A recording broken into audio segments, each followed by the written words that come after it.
There are 20,051 confirmed cases of coronavirus in Victoria since the beginning of the pandemic.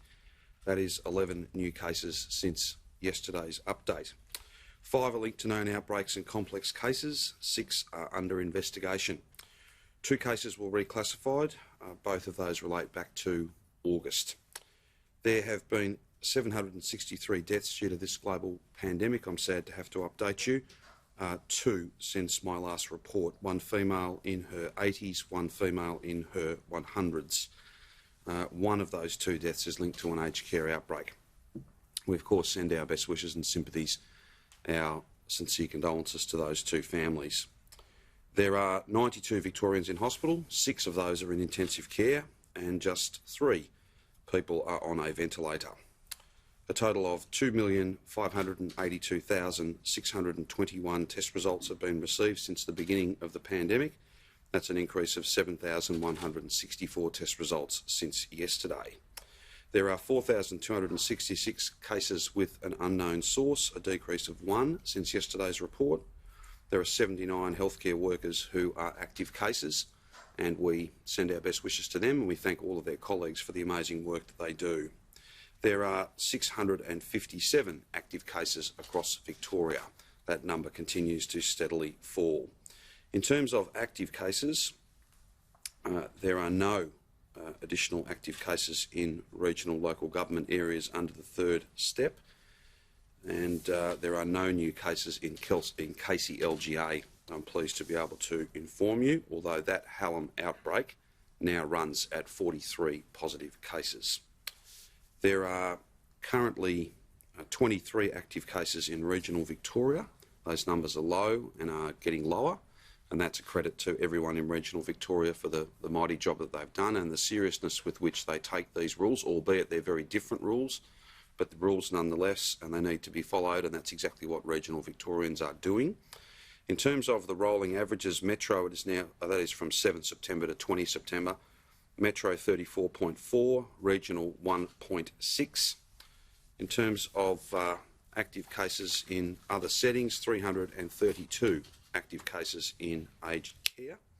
That number continues to fall as well, which is very pleasing given the underlying vulnerability of those residents. Can I just speak about testing for a moment and thank those just over 7,000 Victorians who got tested predominantly on Saturday. It is critically important that we keep these test numbers up as high as they can be. Anybody who has symptoms needs to come forward and get tested. Don't put it off for a day. Don't wait 2 days. Go and get tested today.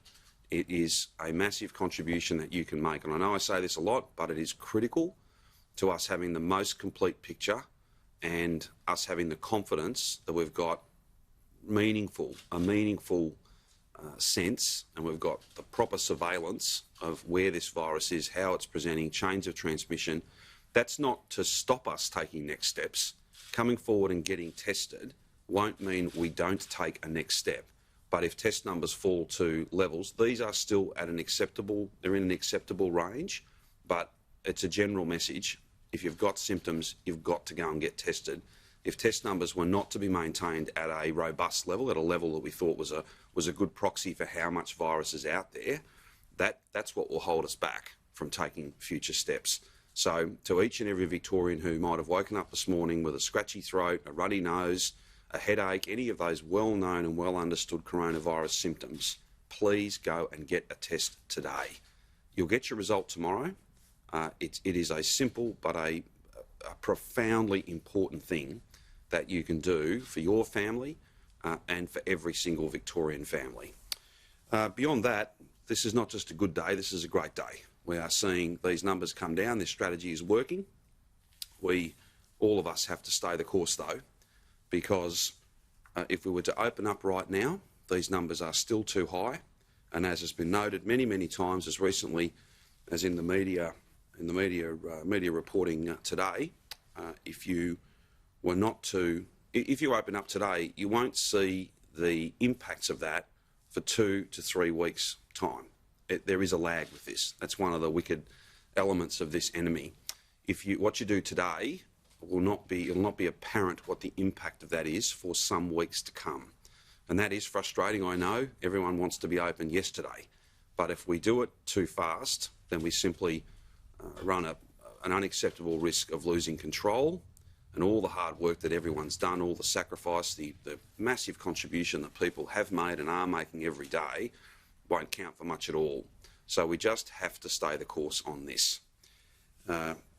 Ultimately, these are very good numbers. This shows us that the strategy is working, and I want to thank and congratulate every single Victorian who's following the rules. That is the vast majority of people right across our state. It is working. The dividends are here for us to see. We will get to that COVID normal, and the numbers will be at such a low level that we're able to, with some confidence, lock that in and not be bouncing in and out of lockdowns right throughout 2021.